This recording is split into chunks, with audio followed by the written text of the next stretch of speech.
C'est étonnant, non? C'est une émission de radiophonie très très bien. Ça s'appelle Les Chroniques de la haine ordinaire.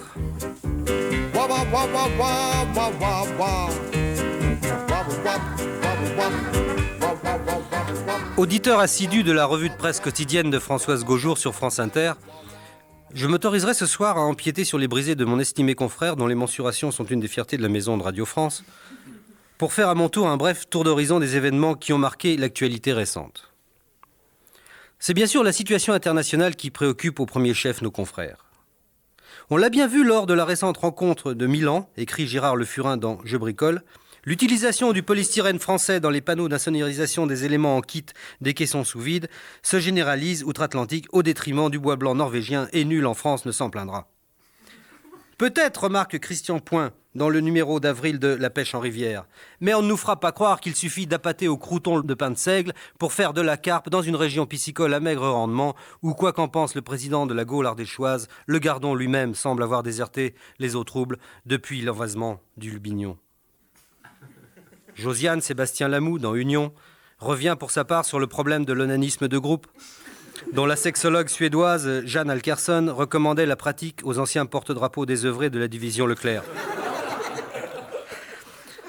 L'important, écrit-elle, est de bien vivre sa sexualité sans chercher à parvenir systématiquement à un paroxysme orgasmique dont certains voudraient un peu vite nous faire avaler les retombées démographiques.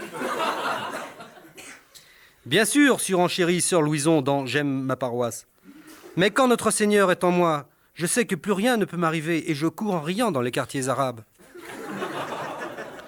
Dans ces conditions, on est bien obligé de se demander avec l'éditorialiste de la cuisine de Tante Berthe si nos grands-parents n'avaient pas un peu raison quand ils mettaient la queue de bœuf dans l'eau frémissante afin qu'elle gardât tous ses sucs, plutôt que de l'immerger dans l'eau froide en même temps que les légumes et le bouquet garni, comme le font désormais la plupart des cuisinières approximatives d'aujourd'hui, plus souvent préoccupées, il faut bien le dire, de faire vite que de faire bien et de lâcher la queue de la poêle du cordon bleu pour en saisir d'autres en porte-jartelle rouge.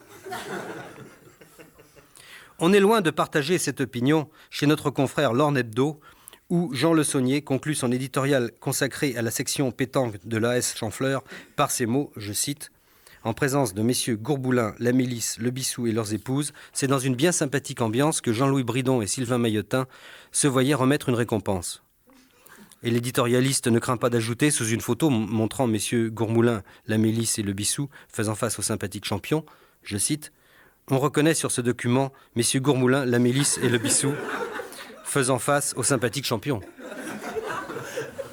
On ne saurait mieux dire.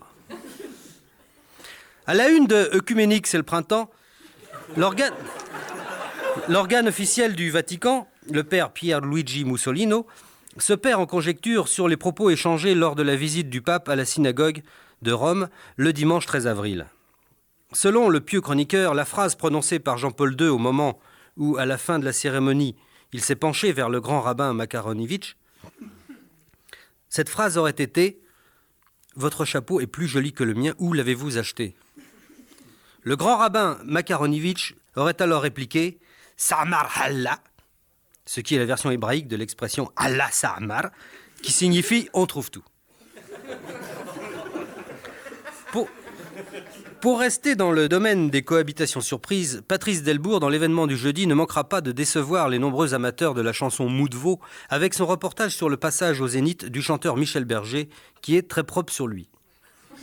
Selon Delbourg, la difficulté majeure pour le poussin du néo-bicornu en Burger serait, je cite, de faire cohabiter Gershwin et Vivagel. C'est Delbourg, c'est pas moi. Et Delbourg conclut son papier en disant « Les boules caisses, qui sont le Walkman du pauvre, s'annoncent indispensables. » Dans la rubrique « Le tiercé des morts » de Paris Turf, André Tepaf, pour sa part, avait donné dans l'ordre Pia Colombo le 17, Pia Colombo le 17, Dominique Pinchnier le 16, Dominique Pinchnier le 16, et Marcel Dassault le 18, Marcel Dassault le 18. Marcel Dassault que Philippe Tesson avait été le premier à donner 3 semaines avant tout le monde, je vous rappelle.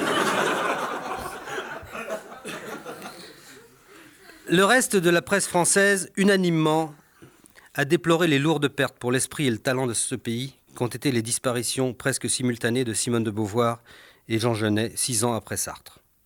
On regrettera longtemps ces écrivains immenses qui ont couché leurs plus belles pages à la terrasse du Flore pendant que les cons faisaient de la résistance. Et qui n'hésitèrent pas, à leur tour, à prendre le maquis dès 1946.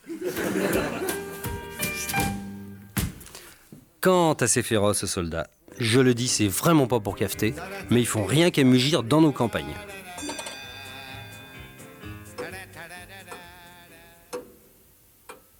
C'est étonnant, non ?